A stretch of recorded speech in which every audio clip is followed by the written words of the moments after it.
આપણા ગુજરાત રાજ્યમાં operation mule hunt પૂરા રાજ્યમાં એક અભિયાન ચલાવ્યો હતો, જેમાં મ્યુલ હન્ટ રાખવાવાળા માણસો, સાયબર ક્રાઇમ અંજામ આપવાવાળા માણસો ઉપર રાજ્યભરમાં સ્ટ્રાઇક થઈ હતી.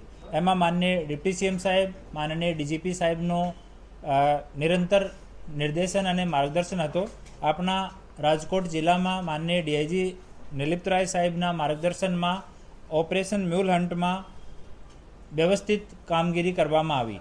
આ દરમિયાન એક investigation cyber crime police station Rajkot ગ્રામ્ય જિલ્લામાં ચાલતો હતો, જેમાં સાયબર ફ્રોડમાં અમુક એપીએમસીના અકાઉન્ટ્સનો યુઝ થયો હતો.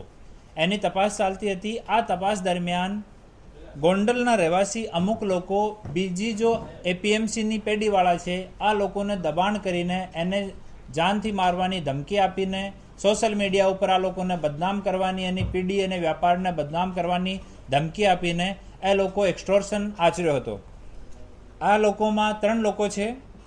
જો ફરિયાદી છે આ મેહુલભાઈ ભરતભાઈ રેયાણી છે, એ કપાસના વ્યાપારી છે. ગોંડલમાં એની પીઢી છે. એ લોકો ગોંડલમાં પોતાનો કારોબાર કરે છે.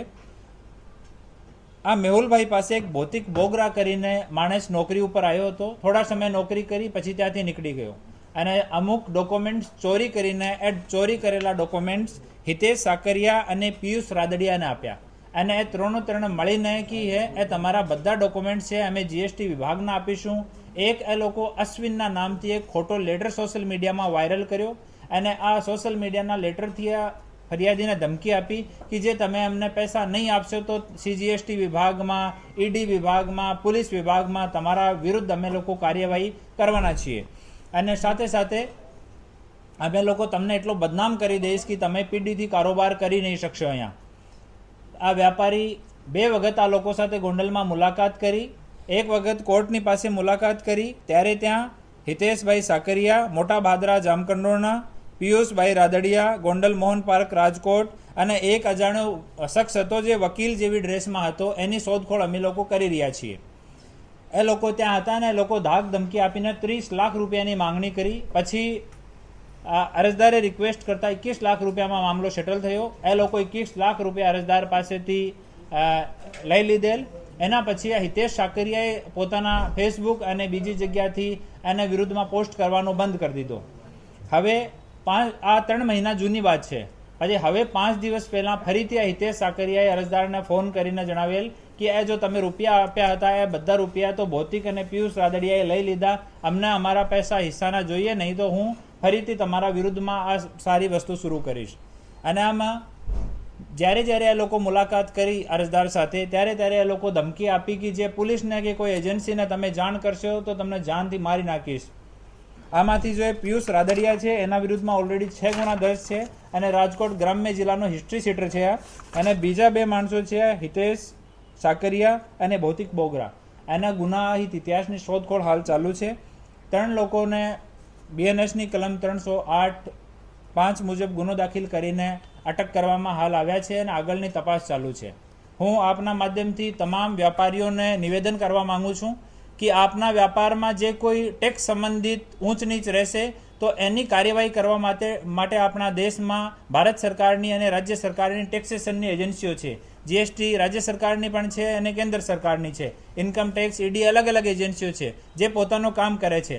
એવા જો એક્સ્ટોર્શન કરવાવાળી ગેંગો છે, લુખ્ખા લોકો એવા જો છે, એનાથી કોઈ ભીવાની જરૂર નથી. એવો કોઈ માણસ આપને અપ્રોચ કરે તો તમે નિસંકોચ આવીને પોલીસ સ્ટેશનમાં રજૂઆત કરો. એના ખિલાફમાં કડકથી કડક કાર્યવાહી કરવામાં આવશે. સોશિયલ મીડિયામાં ગોંડલ વિસ્તારમાં સૌથી વધુ લોકોને બ્લેકમેલ કરવામાં આવે છે. આના પેજ બંધ કરવા જોઈએ એવી કઈ આપણે કાર્યવાહી કરશું? અમુક જો આ તરહની દુર્ભાવના ફેલાવનારા પોસ્ટ કરતા હોય છે, જો ખોટી માહિતી આપનાર લોકો હોય છે, જો પ્રજામાં ભય ફેલાવવાનો એવો પ્રયાસ કરવાવાળી પોસ્ટો છે, એના ઉપર અમુક સમયમાં અમે લોકો કાર્યવાહી કરી છીએ. અમુક અકાઉન્ટ્સ જો એઝ પર રૂલ હોય નામદાર કોર્ટની મંજૂરી પછી અમે લોકો બંધ કરાવતા હોય છે. આ રેગ્યુલર આ કાર્યવાહી ચાલુ છે.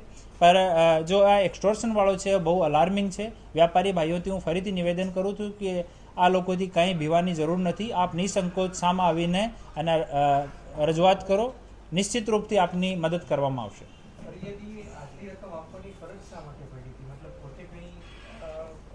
કાયદાનું ઉલ્લંઘન કરતા હતા CGST કે એના પર? આપણે મોટા ભાગના જો વેપારી ભાઈઓ છે એને ફાઇનાન્શિયલ લિટરેસી અને ટેક્સેશનનો જો નોલેજ છે એ એટલો વ્યવસ્થિત નથી. તમે કોઈ પણ માણસને તમે સાંભળ્યો છે કે અમુક જગ્યા નકલી CBI આવી ગઈ, નકલી પોલીસ આવી ગઈ.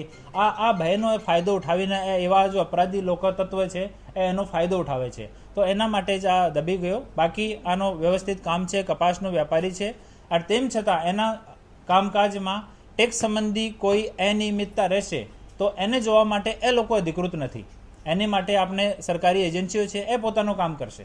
તો એવા માણસો જે હોય એ સામાજિક તત્વો છે, એના વિરુદ્ધમાં કડકથી કડક કાર્યવાહી કરવામાં આવશે. આરોપીઓએ જે 21 લાખ રકમ પડાવી હતી તો એ આપણે રિકવર કરી છે કે કેમ? હાલ યુઝ કરી છે શું? આજ આ ગુના દર્જ કરવામાં આવ્યો છે. હાલ આરોપીઓને કસ્ટડીમાં લેવામાં આવ્યા છે અને આમ તમામ જગ્યાએ સર્ચ કરવાનું અને હાલ ચાલુ કરવામાં આવશે. સર, આ ખંડણી માંગવા માટે આ કામે રહેતા કે પછી કોઈ અન્ય કારણસર ખંડણી માંગવા? સોરી, ખંડણી માંગવા માટે ત્યાં કામે રહેતા તેમને ત્યાં કે પછી અન્ય કોઈ કારણસર ખંડણી માંગવામાં આવી છે? નહીં, આ માટે જ જો અકાઉન્ટ્સવાળો જો ચાલતો હતો એનો જ ફાયદો લઈને આના ખંડની માંગવામાં આવ્યો.